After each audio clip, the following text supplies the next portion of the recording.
오늘 운동은 오버헤드 프레스, 스쿼트, 그 다음에 팔 운동을 했습니다. 제가 오늘 운동한 곳이 제가 평소에 하던 곳과 다른 곳이어서 3두 운동을 할 만한 게 마땅하지 않아서 플레이트를 갖고 했는데 그냥 기분 좋게 팔을 그냥 쓴다는 개념 정도로만 했습니다. 그래도 뭐 기분 좋게 잘 되었던 것 같습니다.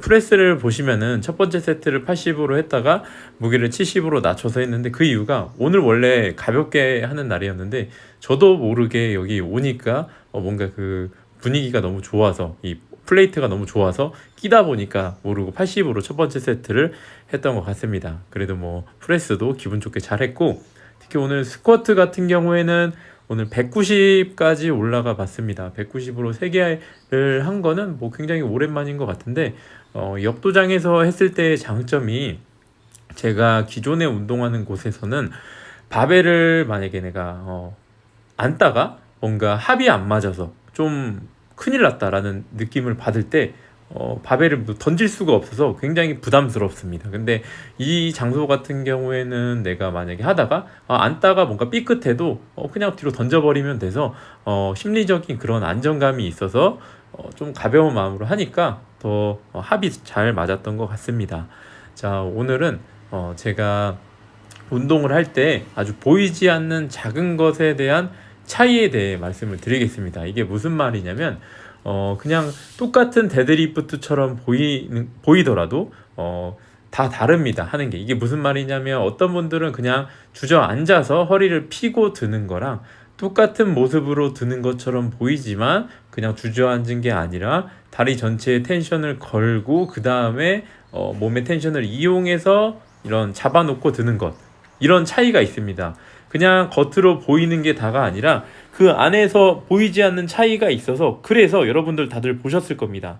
뭐 데드리프트를 할 때 뭐 나만의 의식이 있는 사람들, 예를 들어서 뭐 머리 위에 손을 찔렀다가 뭐 팔을 갖고 내려오면서 또 아래로 또 찌르고 그 다음에 뭐 자세를 낮춘다던가 뭐 이런 것들. 제가 저번에 아놀드 클래식이었는지 그 스트롱맨 대회에서 여성분 중에 이런 데드리프트, 엘리펀트 바벨로 데드리프트 하는 경기가 있었습니다. 거기에 어떤 흑인 선수였는데 그분이 데드리프트를 할 때 굉장히 막 이런저런 이런 동작들을 많이 하면서 했습니다. 근데 그분이 그 대회는 데드리프트를 할 때 스트랩을 써도 되는 대회였는데 그분 같은 경우에는 스트랩을 쓰지 않고 얼터네이티드 그립으로 데드리프트를 했습니다.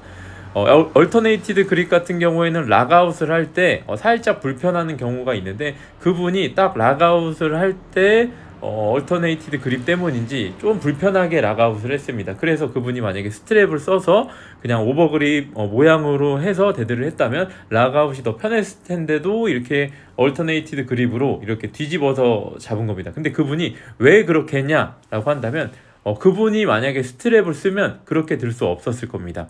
이게 무슨 말이냐면 자세를 잡을 때 사람마다 타이트함을 가져가는 이런 방법들이 있습니다. 누구는 이렇게 팔로 찌르고 누구는, 저 같은 경우에는 자세를 데드 미드풋에 맞춰 서서 자세를 낮출 때 바로 상체를 숙인다는 느낌보다는 뭔가 이 낭심이라던가 이 몸통 중심이 바벨이랑 가까워지게 하면서 자세를 낮추는데 그 과정 속안에서 그렇게 앉은 거랑 그냥 허리 숙여서 잡은 거랑 겉으로 보기에는 자세 차이가 거의 없습니다. 하지만 저 같은 경우 그냥 숙인 것과 제가 방금 말씀드린 것처럼 하는 것과 무게 차이가 거의 한 20kg 가까이 나는 것 같습니다. 15kg 정도는. 이렇게 보이지 않는 걸로 차이가 나서 아까 전에 말했던 그 흑인 선수도 이 스트랩을 감고 숙여서 그 감는 데 시간이 필요한데 그 동작에서 아마 타이트함이 풀리니까 스트랩을 안 감고 그냥 자기만의 이런 여러 가지 의식을 한 다음에 바벨을 잡고 갖고 끌고 오면서 든 겁니다. 자, 이렇게 보이지 않는 걸로 차이가 많이 납니다. 그래서 배우기 어렵고 마스터하기 어려운 겁니다.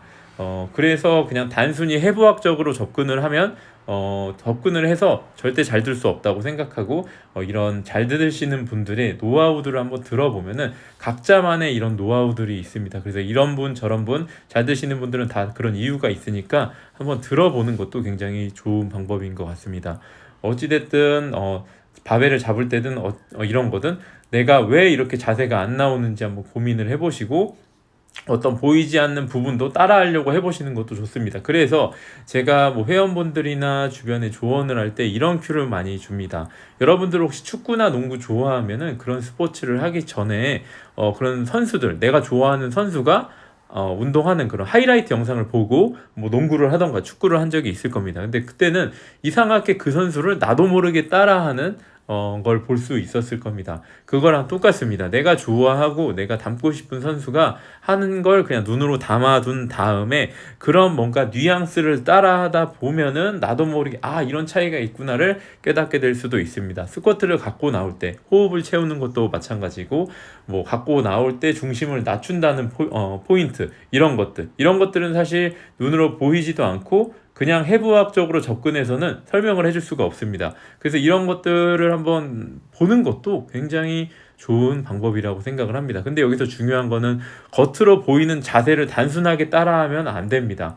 겉으로 보이는 자세를 단순하게 따라 하려고 해도 그 선수는 그런 의도를 갖고 안 했는데 모르는 사람이 봤을 때는 그렇게 보일 수도 있는 겁니다. 그래서 전체적인 호흡, 리듬, 중심 낮추는 거 이런 걸 보시기 바랍니다.